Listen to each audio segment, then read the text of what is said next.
પ્રાંતિજના મહાદેવપુરા ગામની સીમા તળાવમાં 3 બાળકીઓ ડૂબતા મોત નીપજ્યું હતું.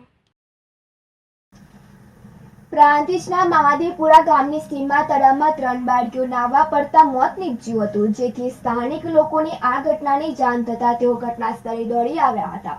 સ્થાનિક લોકોએ તથા પરિવારના સભ્યોએ 3 બાળકોને તળાવમાંથી મૃત હાલતમાં કાઢવામાં આવ્યા હતા અને 3 બાળકીઓને મોતને લઈને ગામમાં અરેરાટી વ્યાપી હતી. ત્યારબાદ 3 બાળકીઓને પ્રાંતિજ સિવિલ ખાતે પીએમ અર્થે લઈ જવામાં આવ્યા હતા.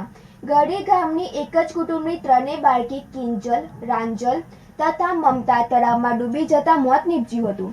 આ 3 બાળકીઓ બકરા ચરાવવા અને ભાઈઓને ટિફિન આપવા નીકળ્યા હતા. બિંદેશ માંડલિયા સાથે તનિષા પરમાર, સિટી ન્યૂઝ, પ્રાંતિજ.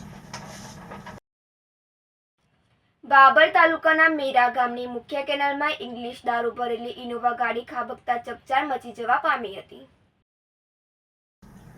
થરાદ નાયબ પોલીસ અધિક્ષકને બાતમી મળતા મિયાલ ગામથી થરાદ તરફ દારૂ ભરેલી ગાડી બાતમી હકીકત આધારિત સીપી ચૌધરી અને સ્ટાફ દ્વારા ખાનગી ગાડીમાં આવી થરાદ 4 રસ્તા ઉપર વોચમાં હતા.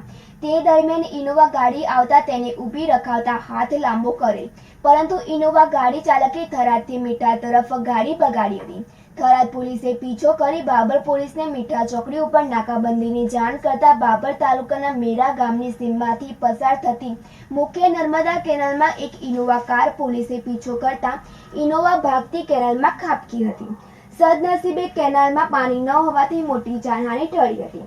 મળતી માહિતી મુજબ થરાદ તરફથી આવતી ઇનોવા ગાડી બાબર તાલુકાના મીઠા ગામથી ફંટાઈ મેરા તરફ બગાડી હતી, પરંતુ ગાડીમાં પરપ્રાંતીય ઇંગ્લિશ દારૂ ભરેલી ઇનોવા ગાડી કેનાલમાં ખાબકતા ચકચાર મચી જવા પામી હતી.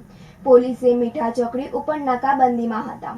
બાતમીના આધારે થરાદથી આવતી ઇનોવા ગાડી નંબર GJ18BB 3939ની શંકાના આધારે પોલીસે પીછો કરતા બાબર તાલુકાના મેરા નજીકથી પસાર થતી મુખ્ય કેનાલમાં ગાડી ખાબકી હતી અને અંદર ચેક કરતા પરપ્રાંતીય ઇંગ્લિશ દારૂની નાના મોટી બોટલો કુલ નંગ 723 કિંમત ₹96,440 જથ્થો મળી આવ્યો હતો. તેમાં 2 નંબર પ્લેટો, અન્ય નંબરોની અને ઇનોવા ગાડી કિંમત ₹1,50,000, કુલ કિંમત ₹2,56,440 પોલીસે કબજે કરી 2 આરોપીની ધરપકડ કરવામાં આવી છે, જેનું નામ હર્ષપાલ નટુભાઈ વાણિયા, રહેઠાણ લીંબડી, જિલ્લો સુરેન્દ્રનગર. 2 મુબારક હારૂન કુરેશ, રહેઠાણ લીંબડી, જિલ્લો સુરેન્દ્રનગર. બંને સામે બાબર પોલીસ મથકે ગુનો નોંધી વધુ તપાસ થરાદ નાયબ પોલીસ અધિક્ષક CP ચૌધરી ચલાવી રહ્યા છે. ગિરીશ જોશી સાથે તનિષા પરમાર, સિટી ન્યૂઝ, બાબર.